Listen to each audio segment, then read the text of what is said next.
Voltamos com o Iluminuras. Hoje eu estou conversando com a doutora e professora da USP, Patrícia Iglesias. Ela escreveu o livro Direito Ambiental, Responsabilidade Civil e Proteção ao Meio Ambiente.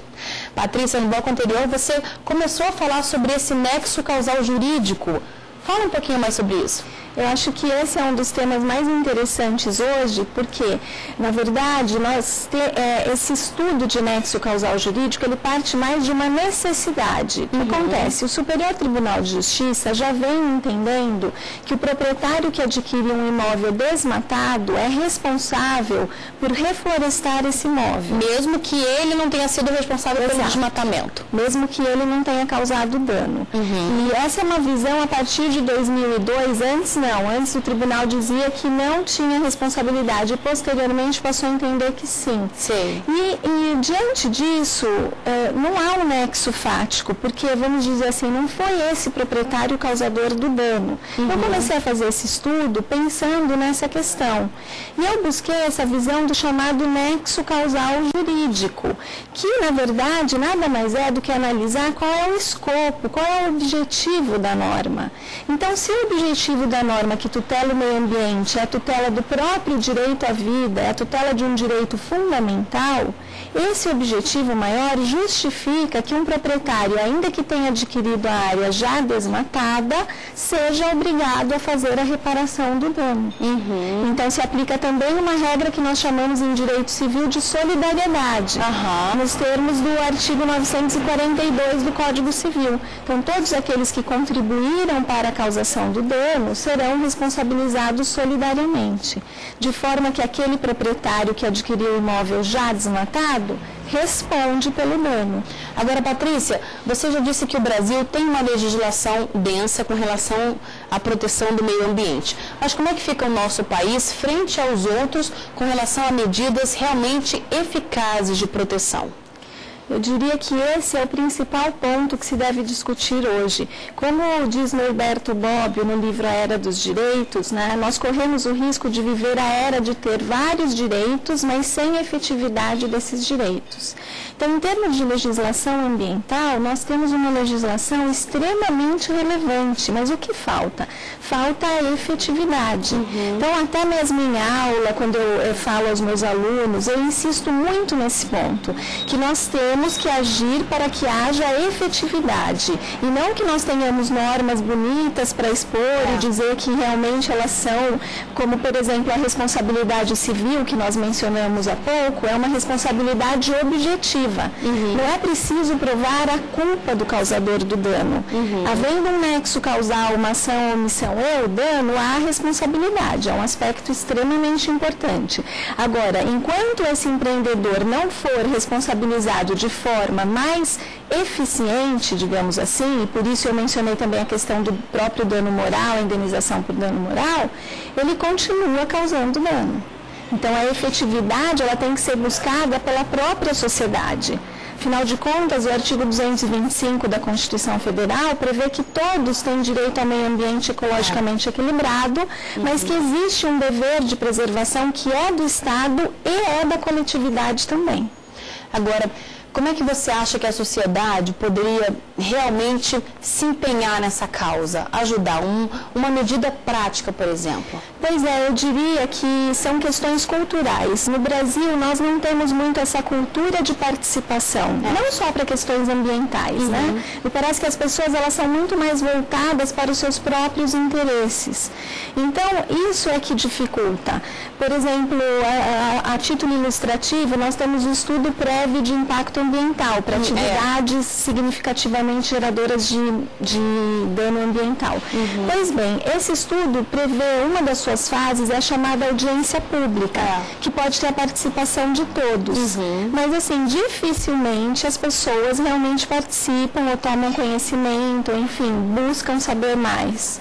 Então, eu vejo assim que nós precisamos realmente de uma mudança cultural. Por isso que se fala hoje em educação ambiental, E eu até diria que nós já percebemos nas crianças uma certa mudança nesse sentido, E eu acredito que nos próximos 20 anos essa conjunção cultural deva ter uma mudança significativa. Assim esperamos, não é verdade? Sem dúvida.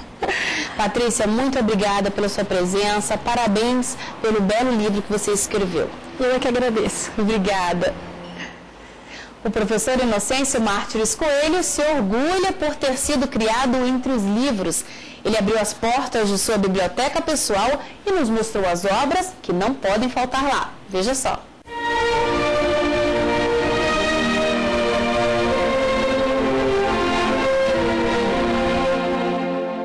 O professor Inocêncio Mártires Coelho se dedica à literatura desde pequeno. Acostumado a ter livros por toda a casa, ele recebeu a equipe do Iluminuras para mostrar as obras que ele mais aprecia. O que há de mais importante na minha formação como jurista? O que mais importante para a minha formação foi a base construída no meu liceu, no meu ginásio, no meu colégio estadual Paz de Carvalho de Belém do Pará. Hoje, certamente, o mais antigo estabelecimento de ensino público em funcionamento no país. No terreno especificamente do direito, algumas obras foram fundamentais nesta formação profissional. Eu começaria com a Teoria Geral do Direito do Estado de Hans Kelsen, um jurista incontornável, que não adianta críticas contra o seu formalismo, não adianta críticas contra o que seria uma espécie de gelo de reflexão sobre o fundamento, a legitimidade e os valores últimos do direito. Um jurista que pretenda ser jurista não pode contornar a obra de Kelsen.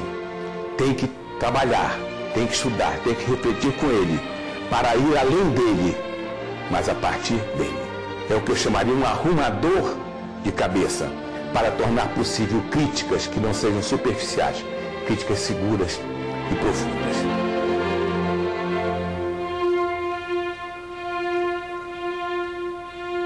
Na perspectiva sociológica, são os fundamentos da sociologia do direito de Erwin Ehrlich. É um texto disponível, a editora da Universidade de Brasília o publicou. Aqui nós começamos a caminhar com os pés no chão, vendo o direito tal como ele se dá na realidade, não como elucubração de filósofos, mas como tradução em norma de uma realidade social subjacente. Quem quiser compreender a dimensão fática social do direito não pode prescindir deste encontro com eles. Ele é absolutamente indispensável. Até hoje eu leio praticamente todas as semanas. E toda vez que me sinto neferibaticamente caminhando nas nuvens, algo me adverte. Volte correndo ao Ehrlich, que você está começando a perder o senso da realidade jurídica.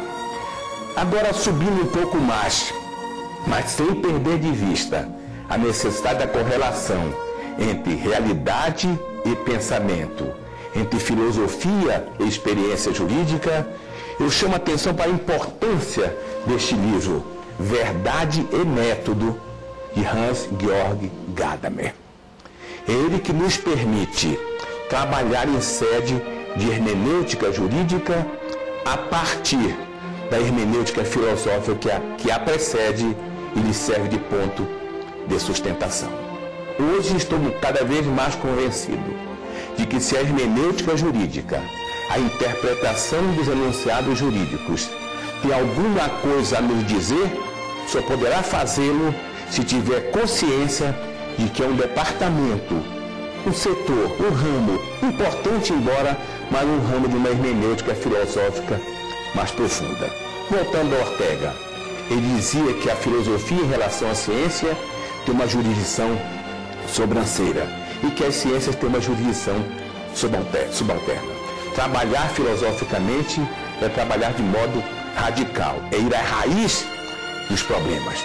Tratar os problemas filosóficos, como sugere Wittgenstein, como uma doença que deve ser imediatamente tratada e, quanto possível, corrigida, quanto possível, superada. Se nós conseguirmos fazer esta ligação entre filosofia e direito, entre experiência e teoria a respeito das experiências, não tenho dúvida alguma de que abriremos a cabeça e veremos mundos muito maiores do que aqueles que que acanhadamente nós pensamos que sejam mundos definitivos.